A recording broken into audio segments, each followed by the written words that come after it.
健康美丽喝洒药，天窝茶庄蜂蜜柚子茶，欢迎各位来到由天窝茶庄独家冠播出的2014英雄联盟职业联赛夏季赛季后赛的直播现场。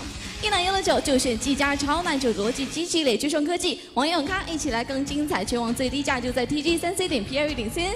本联赛是由技嘉逻辑、网友咖 TG3C 数码商城联合赞助播出。雷霆之威颠覆战局，感谢雷神笔记本电脑对本次联赛的大力支持。大家好，我是宝宝，再次欢迎各位的到来。 好，时隔几日，也是好久不见了。我们今天的 LPL 夏季赛的季后赛也是终于的拉开战幕了。2个月的常规赛呢，带给我们太多难忘的精彩的瞬间。经过重重鏖战，最终呢是有4支战队晋级到了我们本次的季后赛战决当中，分别是 EDG、ONG、皇族和 LGD。 这4支队伍呢，将在接下来的6天当中，为了夏季赛的最高荣誉奋力一搏。到底谁能捧走我们今年度的夏季赛的最高讲座呢？也让我们一起拭目以待了。那么今天呢，对阵的是 LGD 和 EDG。那么本次夏季赛的这个赛制也是有一些变化。 本次季后赛呢，将采用双败赛的模式，每一场比赛均为 BO5的赛制，也让我们一起期待各位选手的表现吧。那么同时呢，也要提醒一下各位，我们在6天的季后赛比赛当中，每一天呢都会进行我们的平台订阅抽奖环节。 各位，不论是在现场还是在我们屏幕前的各位观众朋友们，都可以登录我们的 TG 的官方房间，也是我们职业联赛的官方房间 TG.PLU.CN/LPL。我们会送出的就是价值700元的技嘉主板1份，记住我们每一天在现场都会送出，所以也是各位观众赶紧行动起来吧。 好了，话不多说，那我们本年度夏季赛的季后赛第1场对决，也要马上为大家拉开战幕了，也让我们一起拭目以待啦！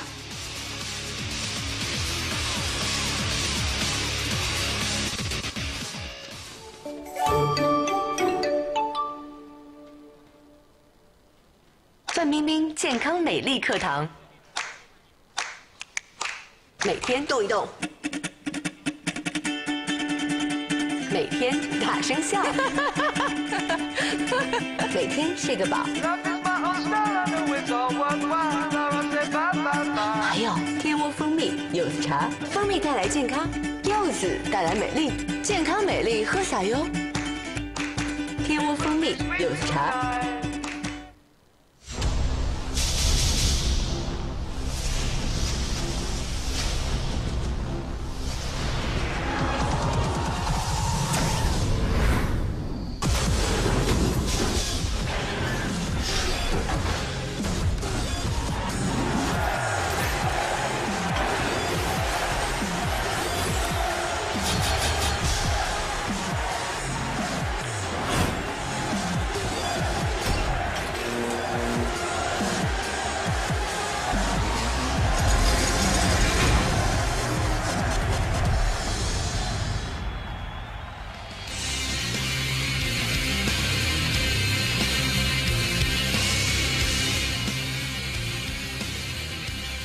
All right, everybody, you saw the graphics. You know what's going on.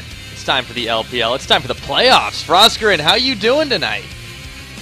How am I doing tonight? How am I doing this morning? It is very early for me, It's all Pyra. the same. Oh, man. Well, okay. Time zones get a little mixed around. But these guys are starting right on the money, 1600 China time. Edward Gaming taking on LGD. First versus fourth, and it's going to be a best of 5 today. And don't forget that in this best of 5, if it goes to the final game, it is a blind pick. So that is very important, especially considering these Chinese teams and kind of how they flounder with their pick span phase. But, you know, we've come a long way, Pyra. We're all the way into the playoffs. Of course, the first game of the playoffs, like you said, EDG, LGD. We should probably take some time and kind of, you know, reflect about these two teams, how they made it here, who they are. So just starting with Edward Gaming. So since the creation of EDG, it's been this powerhouse, rising stars, almost superstar Chinese team assembled. Of course, they took first last split, but during the playoffs did not take first in the regular season, just took second. consistent. They've had a very consistent roster. I believe the only team in LPL to not change any sort of roster. They didn't get any Koreans. Yeah, exactly. They didn't get any Korean members. They didn't, you know, Cool obviously on OMG would be the other one that has been really solid, but of course they've got some support issues there. Cool returning from injury, things like that. LGD, their opponents on the other side, completely gutted their roster at the beginning of the split. Last split was around, you know, 4th, 5th place team. Completely revamped that this time around. They keep their support player and captain PYL. They keep their jungler Twin, but otherwise they pick up their new star solo laner Wayless, top laner 17, and AD carry taking over the place of STYZ XQ. Yep. And they have been experimenting a little bit with the playstyles. LGD is known as that team out of the LPL that is particularly breaking that typical we're going to outplay you everywhere but not necessarily think about how we're going to do it. A lot of people in China, a lot of teams will go for this high caliber of play without really thinking, and you know, your other teams in the playoffs right now, like Starhorn Royal Club for example, are kind of evidencing this. But LGD is not that team. They're the team that thinks about every move they make, and they're also kind of the team that tends to have the deficiency in the mechanics. You know, China's such a region that's mechanically strong, but in context of the other Chinese players, yes, they don't have, you know, the all-stars like Name, things like that. I think Wayless is really defining himself as pretty much a top-tier mid-planer, not just in LPL, but, you know, if he gets to make it to that world stage, hopefully on the global context. He is setting but trends. You are correct. He is setting a lot of trends. The Diana to Cassidy encounter. The AP Kog'Maw came from Wayless. Big Orianna player. Plays a lot of high mobility, kind of interesting picks. His champion pool is very versatile right there. And effectively, LGD has found a lot of success if they're able to control him. And a lot of that goes down to their shot caller and their captain, the support player, PYL. And of course, Wayless, you know, recognizing PYL's leadership, actually picked this team. He got some offers from other LPL teams, but he ended up on LGD because he believed in PYL's ability to lead the team to victory. That's the official story. We all know it's because of PYL's stellar smile. It's his beautiful braces, actually. PYL's actually one of the long-standing veterans. He's been in the scene for several years now. 2011, I believe, was his entry. But on your screen now, their opponents tonight, EDG. This is your superstar team. They kind of came out of nowhere not too long ago, actually. This was formed of a lot of star players of other teams, World Elite including, and their AD carry, Name, the guy you see right in the middle, right in the front. That's a guy that looked at Wei Zhao and said, yeah, I could beat that guy. And beat him he did. That was just a few days ago. Yeah, it was, but we're going to go ahead and start with the power naps. That's going to be Koro in the top lane. I think it's a battle nap. I think they do that in Korea. He's just sort of like thinking about what he's going to do. Oh, there he is. Now it's time to play. Okay, guys. Yep, he will be up against 17, of course. But Koro has been mixing his style up a lot lately. Yeah, typically known for kind of the tanky top laners, Trundle, Shyvana, Maokai, Gragas, things like that. He started to now transition into more of a hyper carry role, can start picking up that Jax Kale. In the jungle, it's going to be Clearlove, former World Elite jungler, jungled under Messiah. Found a lot of success on Jarvan, ridiculously so. Expect that to be a contested pick between both these junglers, but otherwise falls back to Lee Sin or Elise. Yep, that is something we can expect to see out of him time and time again. And his mid laner, wiping his computer screen off right now. It is you, short for unstoppable.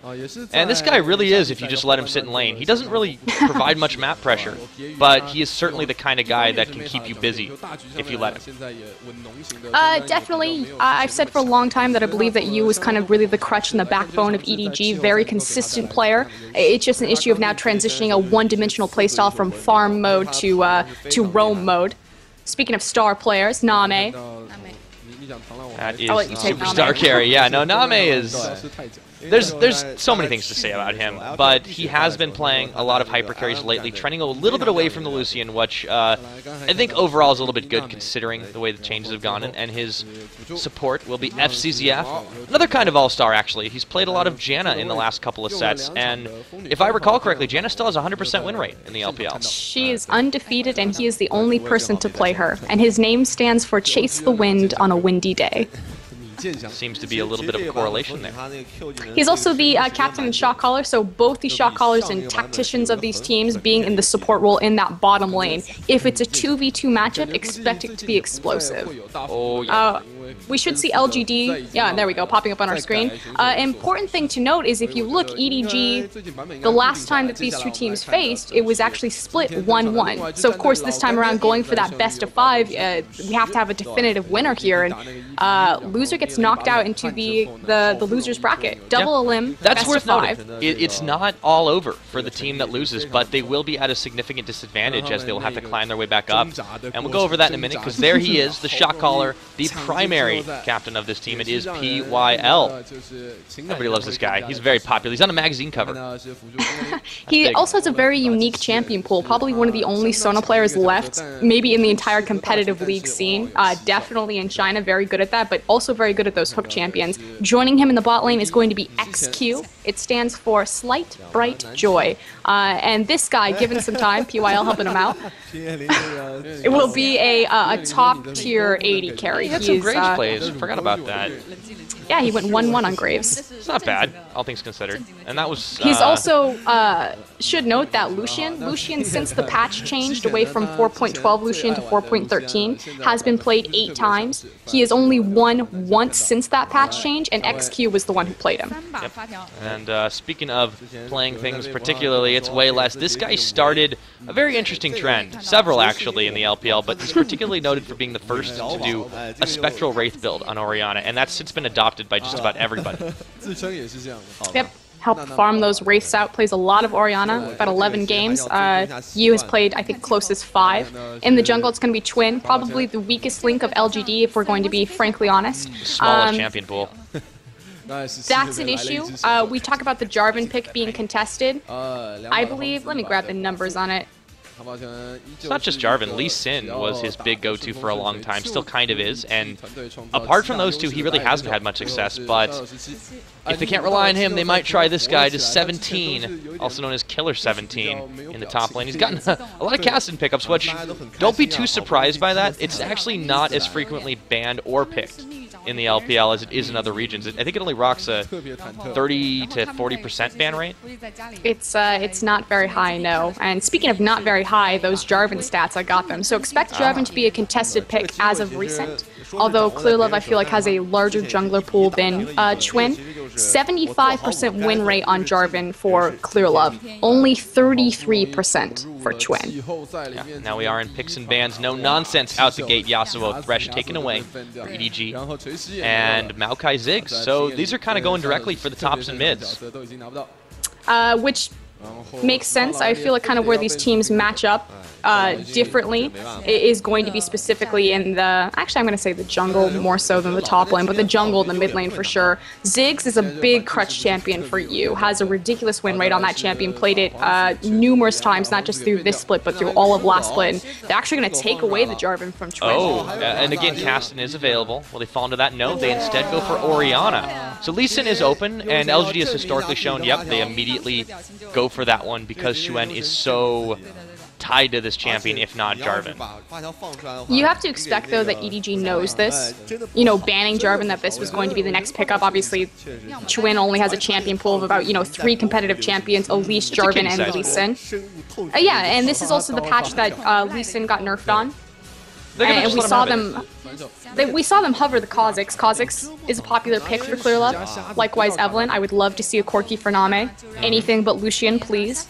They have found success on Corki more recently across the LPL as well. I think it's very smart to prioritize this mid lane, and you don't have to take the jungle now, but they seem to be hovering on this Elise for ClearLove. See how that goes for him. The issue with ClearLove is that he... Actually, something that's very unique for EDG across the board is 4 out of their 5 members have a 70 or over 70% kill participation. So 4 people on their team have 70% kill participation out of, the entire team. Oh yeah, they fight. They fight all the time. Well, what that says is that they fight as a team, and the only time they do something as a team, the only, the next closest statistics of someone having over 70% kill participation is on Invictus Gaming and World Elite, and it's only 2 members. So that's a huge drop-off. Now, that is a big statistic, but there are a few curveballs that this game might throw them on. Zillion lock-in. We have seen it coming back as a support pick just recently, but also it has been a viable mid-choice that was started by Invictus Gaming's Zatai. I don't think that that's going to be an Annie. No, I don't either think that's going to be a Nunu, but curious they're waiting till the last second. Okay, a Lulu switch-up makes a little more sense here. And they do lock that one in. That will likely be to Koro.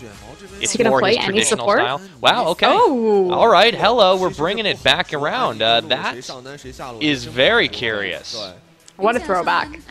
Annie has been played in the split, but not in the support position, actually, even though China was the region that made Annie support popular. I believe she's been played twice by Xie, World Elite Academy's former mid laner, before they replaced him with Nikki God at... We just got a Lysandra. Excuse me, I'm all out of my head. Lysandra lock in, and that is a curious choice for Waylass. It's also the first time that we've seen Lysandra in the LPL, at least this split. That is correct. We have seen Syndra, but not Lysandra, and definitely not Waylass. We've seen a lot of curious picks come out of Waylass. Again, the first guy to bring out the AP Kog'Maw, the first guy to bring out the Diana. I am very excited to see the Lysandra-Orianna matchup. Again, the fact that Waylass is the... As far as all the players, all the mid laners on Orianna for LPL, he is the guy that plays her the most, so he understands this matchup very well. So obviously, you know, confident making the call for the counter pick there. Yeah, a really curious choice. I'm all eyes on this mid lane. That's going to be really interesting, especially if Yu is able to keep Waylass occupied, because Yu will never leave his lane if given the opportunity. He's completely fine just sitting there. Whereas Waylass is going to want to put the team in the backpack if he gets a chance.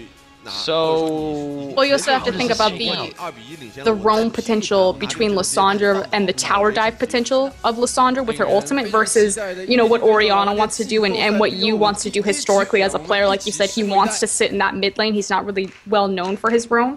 EDG is very much a team fighting team. It's all about stall out to 15 minutes. Like people, they talk about the aggression of Chinese teams. EDG isn't really one of those teams that makes early plays. Again, we discussing that ridiculous kill percent, like they wait until it's all a 5-man before they do anything on the map.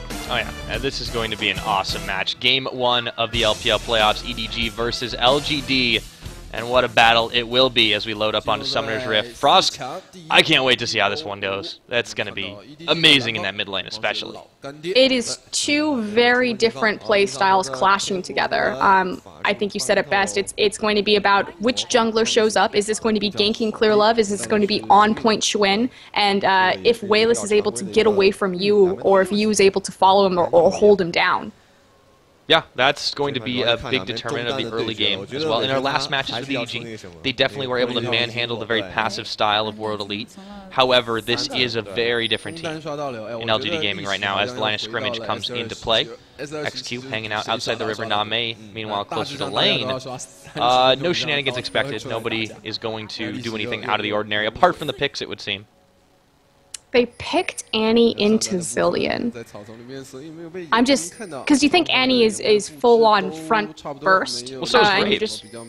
Yeah, but you're just immediately... Like, to me, it would make sense that they would actually reverse these picks, because you would, you know, counter the burst from Annie with the Zillion chrono shift. But, like, the fact that it's on either side is kind of interesting to me, unless they're trying to, you know, immediately just run through that chrono shift in one go. LGD is not going to want to face that down, because they're going up really far forward now. Yeah, I think they're suspecting a little bit of strange play in the beginning, and Koro should be able to handle the 2v1. It's also the double Zillion Kale comp. Oh wow, we saw this in the KT Arrows versus Blue games. You have to kill us not twice, but 3 times technically. And they will go Issue though blue steel. Is that XQ is on Graves. This was a patch that Graves damage got a little bit of a buff to it. That said, it's not something like a hyper carry. He's the only one playing it too. Yeah, and part of the issue is that PYL actually doesn't like XQ's Tristana. He doesn't want him to play it, which is why it's kind of been off the table for them. Yeah, but he's a Vayne player, and Vayne just got changed up this patch. So curious that he hasn't turned back to that. We'll see if we maybe see it later in the series. Yeah, this is going to be the time to not hold anything back, as you've got a lot riding on this. Nobody really wants to fall down and have to fight their way through the loser's bracket. Game gets off to a fairly normal start, though. Lane swap completed and the buff steals completed as well. Think of the insane tower dive potential of this team. You have the, pseudo Zonya's Hourglass from Lissandra's ultimate. You have the Kale intervention. You have the Chrono Shift. You have the shield from Safeguard. It's dive. They can send one man in and just completely be safe for just a little while, and if EDG doesn't focus the right targets, lights out. I am so excited to see if LGD can get this composition up and running. Oh, hello. They sent the support up to the top, so FCZF, they're going to do that. And now Name might be in a little bit of trouble, because here comes 17 and Xuen with the double buffs. Name does not see this at all. He does have Valkyrie available, however. Xuen's got the damage, and Kale's coming around the side. Here is Clear Love, though. He turned it into a 2v2. Name is low, but he survives. It'll take more than that to give up first blood. Good communication with Clear Love to be there for the counter gank. Obviously, Name didn't burn his Valkyrie initially because they wanted to see what they could get going with that, possibly make a pick there. Nope, exactly. He was completely confident. He knew exactly what was going to happen, where his safety net was. Again, they were trying to find a pick right there. The fact that he initially turned that burst damage right away on Lee Sin. Yeah, now Xuen looking for some little edge. I already took his race. Might go for you. Oh, he does. He connects on the Sonic Wave. Will he go in? No, he does not. That's the issue with Lissandra, is that you have to commit very much yourself into a fight, whereas Yu is on a champion that can punish that so easily, especially once they hit the ultimate level. Sandra's going to be very safe, but again, it's not really about sitting in that lane and being safe. I want to see... Again, I feel like with this composition, when you get those ultimates available to you, you have that level 6 and that type of power and that very unique playstyle. It's all about utilizing this. So again, I cannot emphasize this enough. I don't want to see this composition go to waste. I want to see LGD make moves here. Well, it's going to be on them too. EDG is a team that is more than happy to get it to a point where they're comfortable. It seems kind of strange saying that, because they kind of just push the envelope against World Elite, but their classic style is to fall back into this, let's get a little advantage, a little advantage, a little advantage, and then work it into a big one by just completely hitting them with a surprise left hook, you know? You're very correct. It's a very methodical playstyle of just, focus on lanes, focus on farming, don't fall behind, don't lose Baron, come out ahead. I believe that there was a recent translated article from FCZF that covered this. It's a surgical strike, really. And LGD is going to try and get themselves an early lead by forcing this.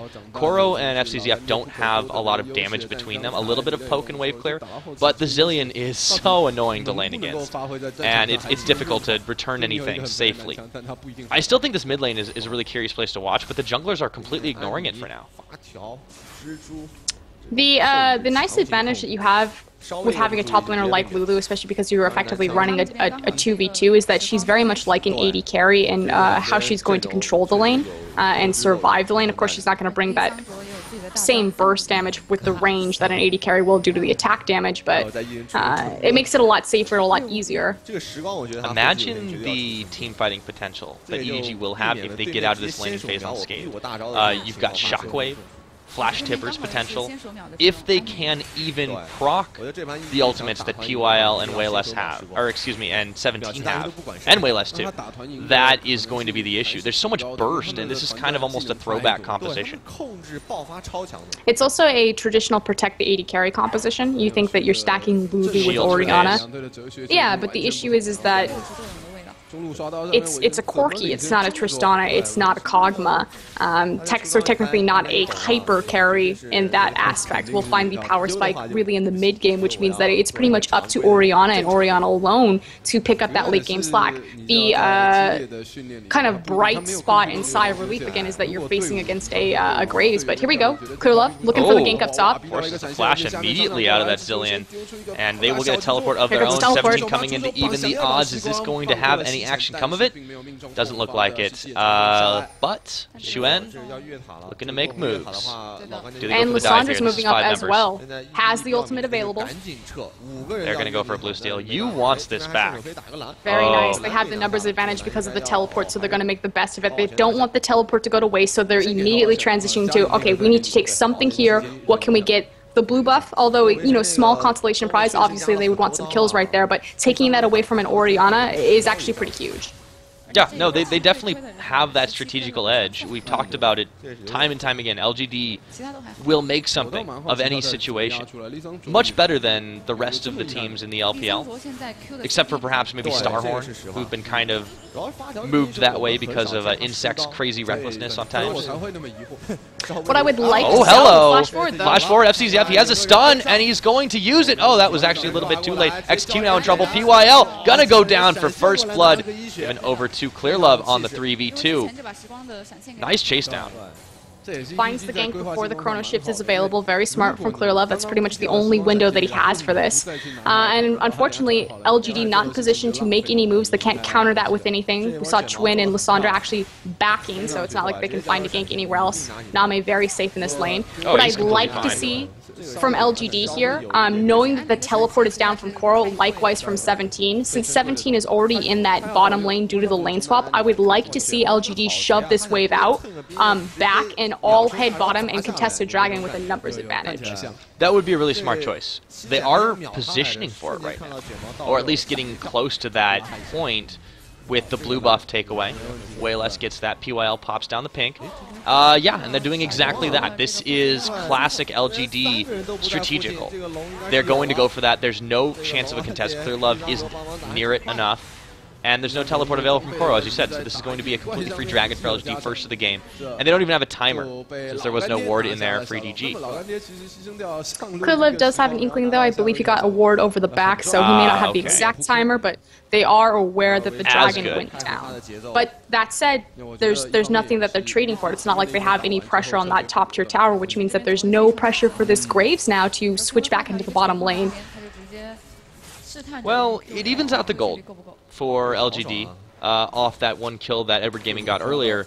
And yeah, they're not going to switch it back just yet. XQ has a little bit more experience in gold to soak up. You look at the numbers on the AD carries right now, they've actually been pretty dead even this entire time. It's going to be scary when they meet up. We'll see when that happens to timeout, though, if Name is going to have his Trinity Force available to him, or if XQ is going to have the edge just from Graves' initial numbers and kind of his kit and how it's going to work. As far as what LG does from here, obviously returning to lane phase is all fine and dandy, but again, I feel like their composition really thrives in the 5v5, so I feel like they need to, say, chase down Korra. He should be okay. Just get a whimsy away. I feel like they need to speed up the pace of the game, so taking this tower is a good first start, but from here they need to then transition into the mid lane and really start pressuring. Well, that first tower is definitely going to help them out. You're right. Mid lane pressure, you will, again, keep Wayless occupied all day in this lane. If he gets a little help from Clearlove, he might be able to keep it out even longer. So they do need to move and make this action. PYL and XQ, though, still for the moment, just soaking up a little bit more and trying to deny Koro as much experience as they can. Because they have all three ultimates available to them. Does take the tower, so they trade 1-for-1 as far as the global structural objectives. Still the dragon in the pocket for LGD against the First Blood. Just about evening out. Oh, XQ really going far to get a little bit extra here. He's got to be careful of his positioning, but luckily there isn't anyone else here to follow up any damage, as he just scoots out of tower range in time. He's able to be that far forward because he sees where Clearlove and Chwin are. Yeah, they do have that vision. LGD actually making do with less wards, actually. They've been able to cover a wider swath of vision without placing as many down, and this does speak volumes to the way that they think about their game versus other LPL teams. EDG, still a little bit of that mentality that they're just going to throw down a lot in areas that look like they're going to be paths through, but you never know. LGD, or excuse me, Wayless has actually completed his Spectral Wraith, which is why he's able to tear through these minion camps so effectively. Oh, hello. On the bot, 17 getting triple teamed, and he might be in trouble. He goes down. Not much of a fight, and his ultimate on cooldown, not much he can do about that. Second kill picked up by Edward Gaming. Nice roam. It's unfortunate, too, because LGD had a lot of wards in that area, especially since they took the Dragon Pit. That should be where they had the most control. I know, and there they go. Warding in China. It's a curse. Intervention down, Chrono Shift is still available. I would like, again, I keep emphasizing this, if you pick a tower dive, you know, region, I don't even know what I'm going to call it, immortal comp. Yeah, you have to kill us so those many times, is what it is. Now, Name immediately going to try and get out of there, but he is in a little bit of trouble burning every summoner and spell he has. So as a bomb exploded, but LGD unable to complete the gank. Name is that guy that, I mean, he doesn't need shields for days. He hardly ever dies, but they're going to make it even more difficult when the team fights come. Very smartness positioning. Don't know what FCZF, though, is doing on that tower all by his little lonesome. Name did take his chance to back right there.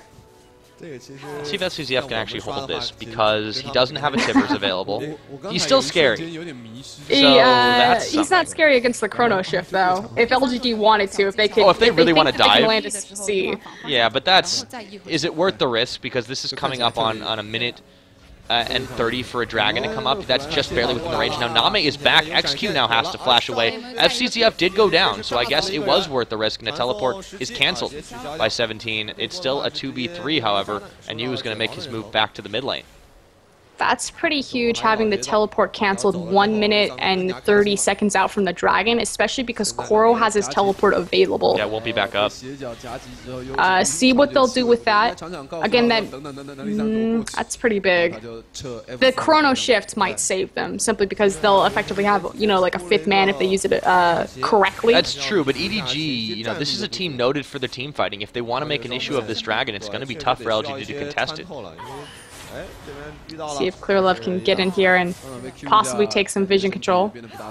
They do actually have a lot of wards in the inventory, and the fact that he went Sightstone Elise, so 2 Sightstones to their name as well as a pink and some green wards. See how well they use them. They're actually moving a lot of their wards to the top of the map, which...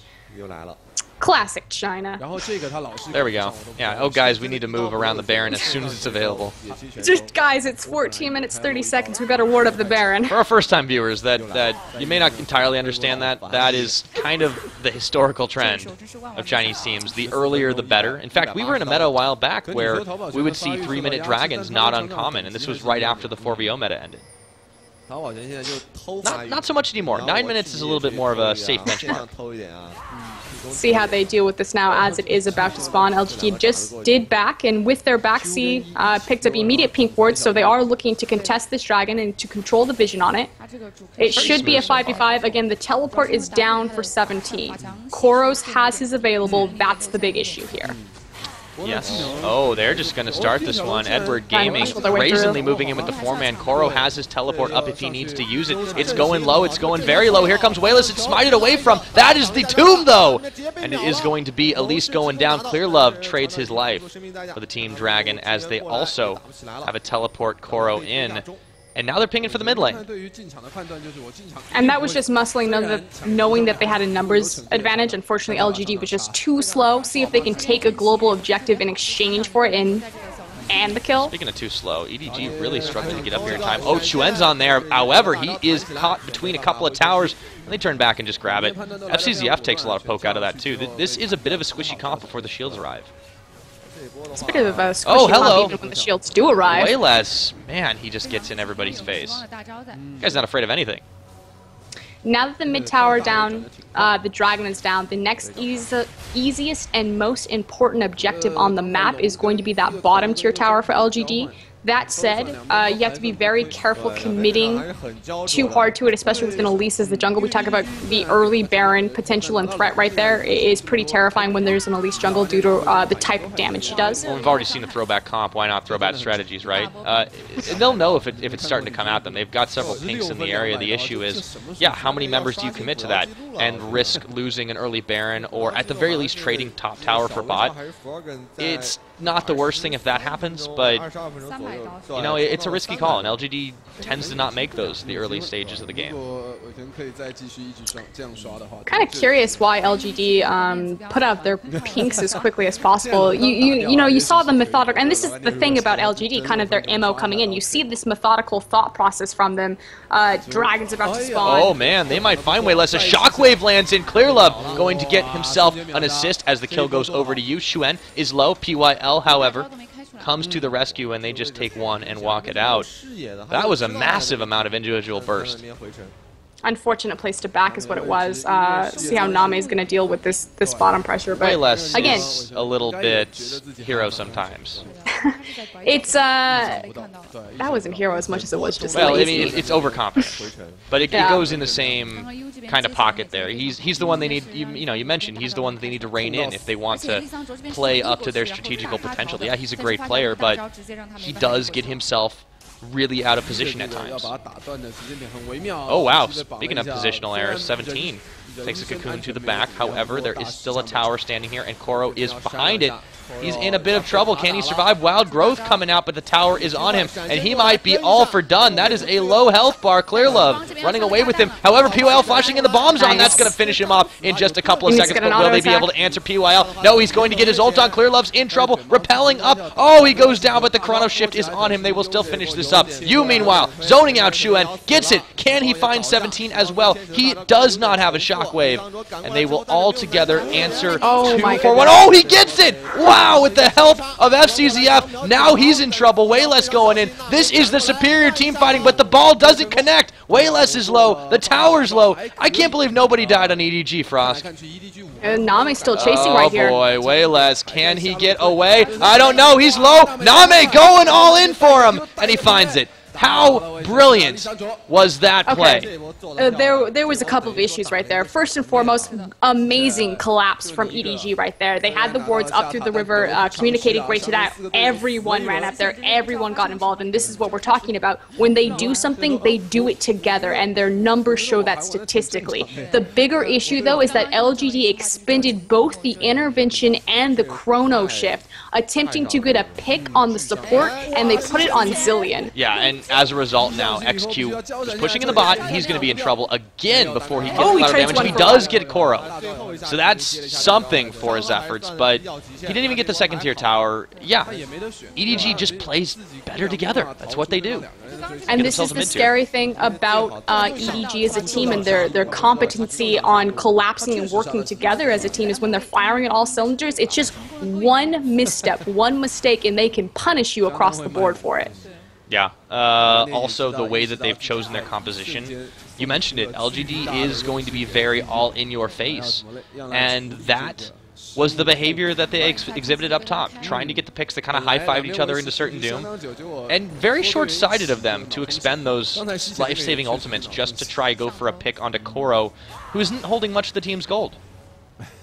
Actually, also very curious and very unlike PYL to see him go so deep on something and effectively lead his team into certain doom. Typically, it's Wayless leading the charge there. But we'll see if this turns around. Minute Dragon will be contestable. Gold lead has started to form in favor of EDG. That said, again, the big issue was that they didn't utilize their cooldowns correctly. See if they can maybe get it to stack better this time around. Well, they have avoided the Wombo combo burst, which is nice. In all of those, they've just been caught out by a superior numbers EDG team. But the real danger of this comp is the Shockwave, Flash Tibbers, Wild Growth in your face. I mean, that's the scary part about this team, and it hasn't even come into play yet. EDG doing a very nice job cleaning out the wards from LGD. Again, both teams recognizing that Dragon's about to spawn. Go, collect their pinks. You have 2 sight stones on either team, 4 sweepers across the board. Yeah, EDG is playing a bit of the better map pressure game, though, trying to create a pressure point in that mid lane so they can rotate underneath and start... Ooh, actually looks like they're setting up for a pick. Okay, so this is perfect. Are they gonna... Nope, they're just gonna try to burst it and run it down. Yeah, and actually EDG is playing this out very intelligently. LGD is slow to react. Very slow. Now, they might get a pick on FCZF. Oh, he gets out just in time. Wow, that was very, very gutsy. And it worked out. 17 had teleport too, so, you know, they could have called in for their Kale. I think they're scared after what happened last time. Yeah, but the relevancy, the window of relevancy on their composition is very, very small. Again, Graves, his power spike is right now. He has the Brutalizer, the Eye Edge, it's Graves, he has that big mid-game, insane burst damage. Kale, of course, is going to scale really well into late game. Lissandra, I'm actually really up in the air on Lissandra, especially with that build with the Spectral Wraith. Although EDG now actually clearing out the Baron area. Well, they have a lead and they're able to throw that gold weight that they have around a little bit. I think Name and XQ are on the same level as far as scaling right now. So in a duel, it's kind of like coming down to positioning who can out-duel who. Name has Trinity, though, available, and I believe the Cutlass. I'm waiting for the screen to drop. Yeah. Yep, he also has the Cutlass as well as the Sork Boot, so I'm actually going to give that to Name. You know, and he has a completed blah. It's not the Null Magic Mantle, the other thing. The other thing that gives you magic resist, right? I'm so bad at names. Negatron Cloak. That's what it is. Okay, now LGD is making a move here to try and get themselves better control of this jungle and this Baron, but exactly. It's hit and run. They don't have a team fighting presence that they're confident in. It's because they saw Name bottom, but the issue is that... Okay, so they're not going to go for it. I was going to say that the minion wave actually timed with Name coming back into the lane, and so they could have, you know, tried to rush up mid, but I'm assuming that they don't want to risk a flank from a Lissandra. That would be, you know, absolute terror. Yeah, that would be problematic. And you can see they're not interested in taking a fight right now, and this is a problem because their time is sort of slowly draining away on a lot of their primary carries. 17 is probably their best bet late game, but it's going to be really hard to put this entire game on the back of somebody who is arguably your second weakest player. And on Kale, who's lost some of the hyper carry. Now they do rush the mid. Here we go. And this is in response to Name being bottom, putting pressure on that bottom tier tower. The collapse could happen. EDG might look to flank here. I think they're going to. Now it's still a 4v5 until Name gets to the party. But this is going to be trouble if they stick around. They look very indecisive about this. Clear Love showing face. Wayless gonna go in on this one. Clear Love is low, but they've got them bunched up. Can they get the wombo combo? Tibbers already down. Ball connects only on 17. Nobody dead just yet. XQ is low. Name going to fall down as XQ gets himself a revive. Really well played out. PYL is gonna go down finally. It's a support for an 80 carry though. Not the greatest trade. Xuen falling down as well. 17 is in trouble. He's gonna go down. EDG with the follow-up comes up huge, and they get themselves a complete 3 kills just for Name, and XQ running as fast as he can, Wayless trying to kite out as well. And effectively, Name didn't really do anything that team fight. He came from a bad flanking position, tried to Valkyrie in front of Lissandra, and just got deleted from the map. All of that damage was you, and you missed the shockwave. He only hit 17 with it. This Orianna right now, 5-0-1, has an Athene's death cap, but is just chunking LGD. Yeah, that was the focus. They looked at Name, they decided we're going to burst him down because he gets himself in a bad position. But EDG didn't need him this time. Yu has been absolutely terrifying on this play, even when his shockwaves haven't been perfect. LGD didn't play that terribly. They just got outclassed. And I think this is actually very important and very specific to you as a player on Orianna. You think like his background isn't necessarily Orianna. Can he play the champion? Yes, but his background is Ziggs. And what really made him a proficient Ziggs player is how they understood, although, hold on a second. Hold that thought. There's a 5-man Baron going down. Yeah, it's 25 minutes. It's definitely Baron time when you look at your China Watch. However, this is going down really low. Fast, EDG could go in for the steal. This is close. He's not going to get it, though. Xuen pops it, and Clear Love gets popped. They're all trapped in the pit, but they are chunking out. Koro is going to fall down. That's 2 members for none, and they've got a Baron. LGD pulls off the sneak. The ball is not available. The shockwave can't go down. They do take a lot of damage from the dissonance. However, EDG clearly not recognizing the threat of the early Baron steal. The Kale Graves. That was insane. I cannot believe they chunked that fast. I'm waiting for their items to pop. Yeah, I don't think EDG expected that much damage. It was the... Wow. Yeah, that was a really nice move, and this puts LGD in a really nice spot. Yeah, they're down in gold still, but they can start to take fights with this Baron buff. They can start to push themselves forward on the map, and EDG have to stall a little bit. It effectively guarantees LGD the late game. And it's funny, we say late game, but it's only 26 minutes into the game. It does put the pause. Oh, in enemy territory. Wayless is going to find Koro. Wow, that tomb does a lot of damage. Goodbye, Koro 1. See if he walks out of this, though. I don't know, though. He's got some cooldown still. Clear Love and FCZF making him answer for that one. Nice juke, however, the stun still goes down. Clear Love finding Wayless. They are being poked out, but Wayless, it can still only end one way. Goodbye. Good night. Sweet mid lane. Tempted the juke, very flashy play, does lose his flash Style for that, points but for that. good cage from Clear Love, and They also burned a Tibbers, so there's something. Yeah. Oh, well, that cooldown's like 30 seconds. Yeah, that's true. Still. But Now, with that, hello. the resources committed to that top lane, chasing down Wayless. His team does move underneath him, takes a free second-tier mid tower. They make it an inhib turret off this. LGD does not do anything for no reason. Yeah, they get forced off it, but still, they are able to capitalize on every little thing. And a 1-for-1 trade plus a tower, completely worth in their book. Dragon is live. They can push behind this, although this could be a nasty fight. They do have good wards covering their flanks, so they'll be able to see this, and then you have to think about the disengage with Zillion on a team. Yeah, there they go. Zoom!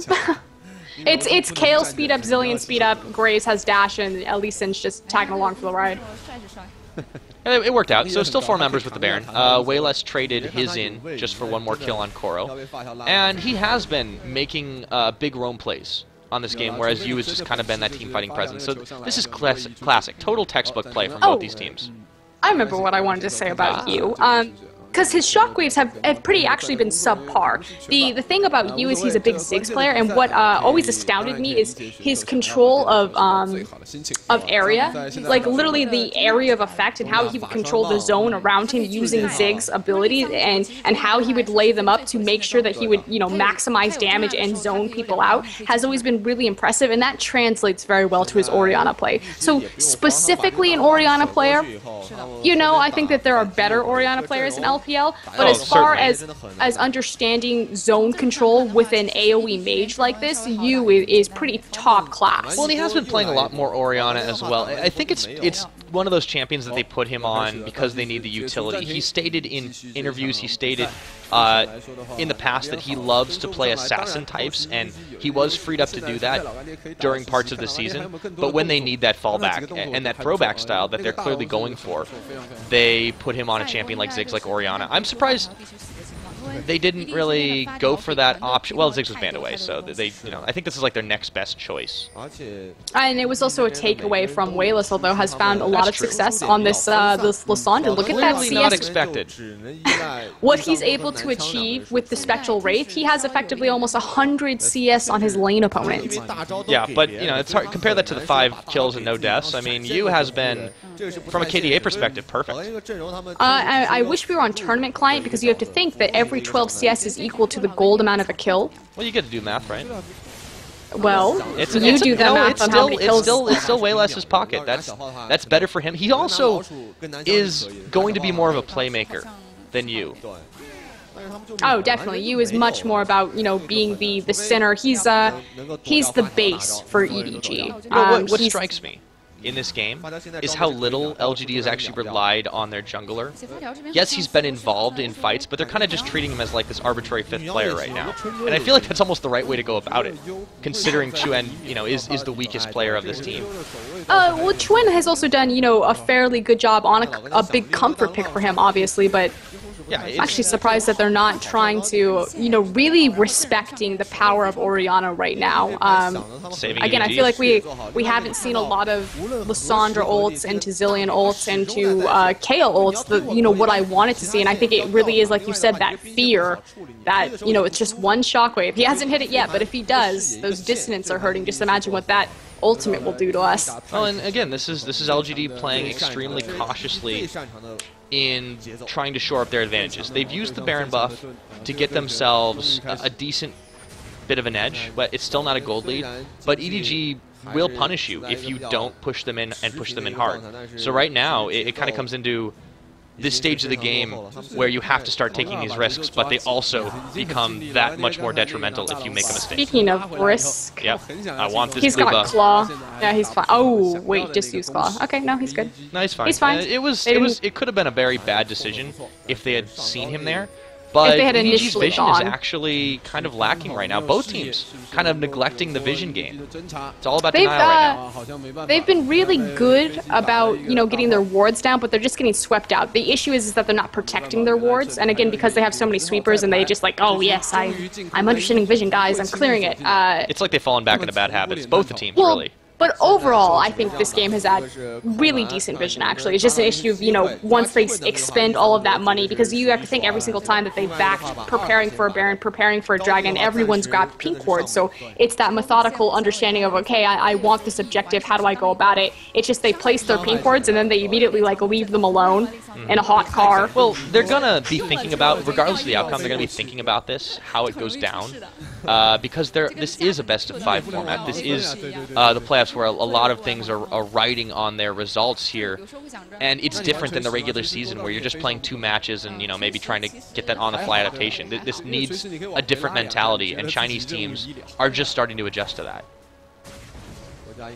I'm very excited for the rest of these series, though. Yeah. I feel like this initial game has been a good...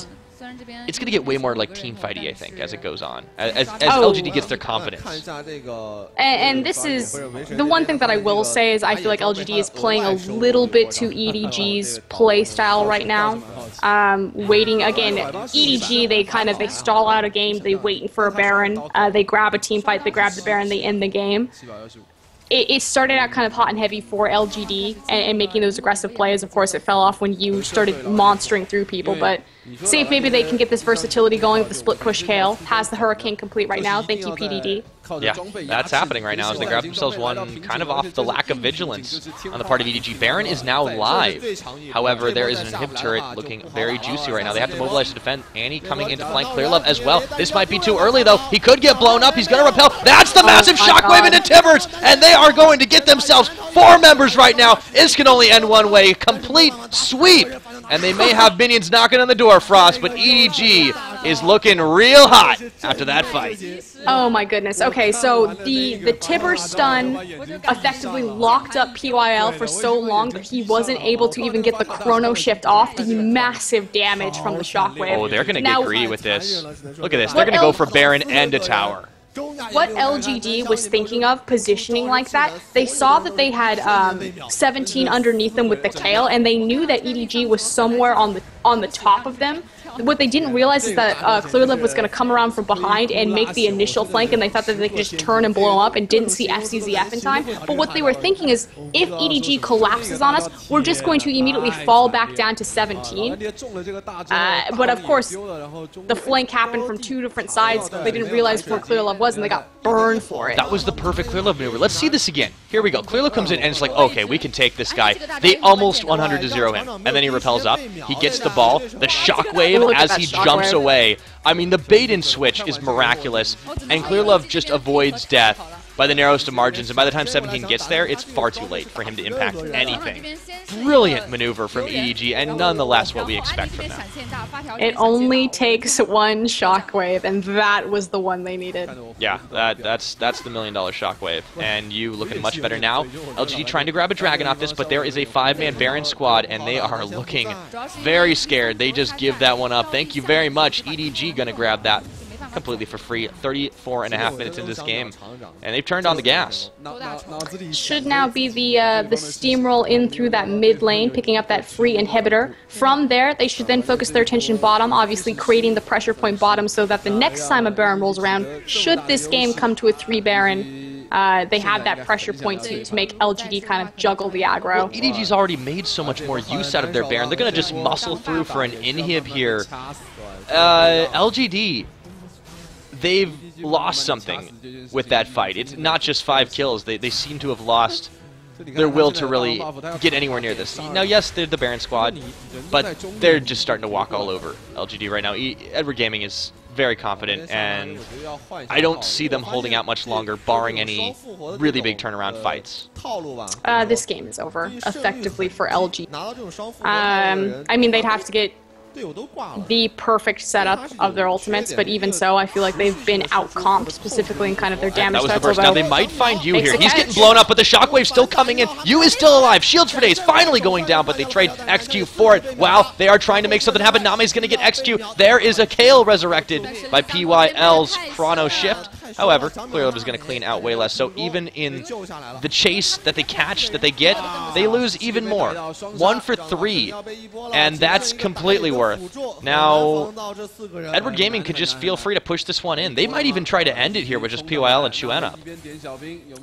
The game should be over. That is support Zillion. He's gonna spooky ghost you, and that's about it.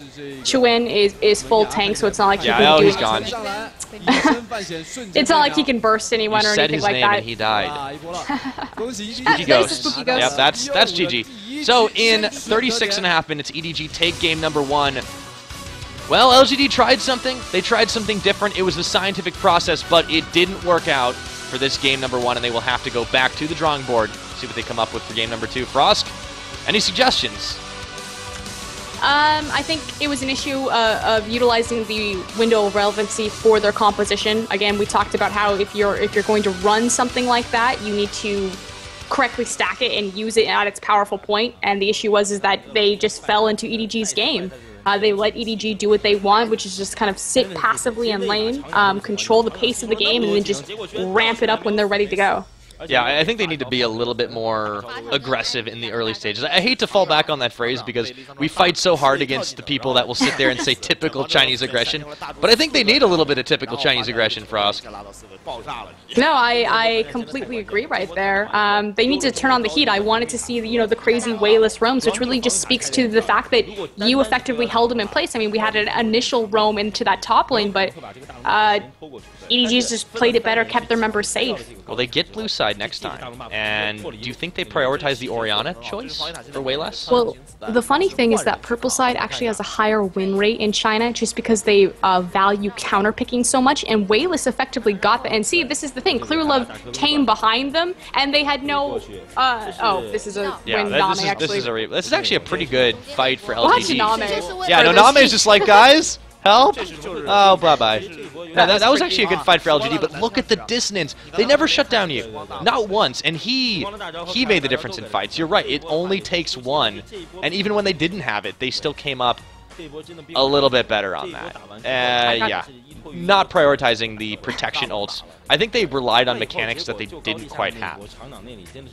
They just didn't act quickly enough, and that's what burned them. But they have another chance. See if we see anything more creative from them. Yeah, we'll have to see. So that is it for game number 1. There are still going to be plenty more tonight. EDG comes into this definite favorites, and they come out swinging with a 1-0 victory. Can LGD answer back? Guys, you will have to find out after we take a quick break. So we'll be right back. You are watching the LPL playoffs in English, brought to you by Games in Asia and, of course, by eSports 7. Don't go anywhere.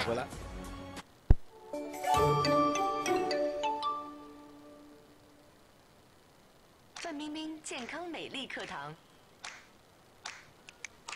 每天动一动。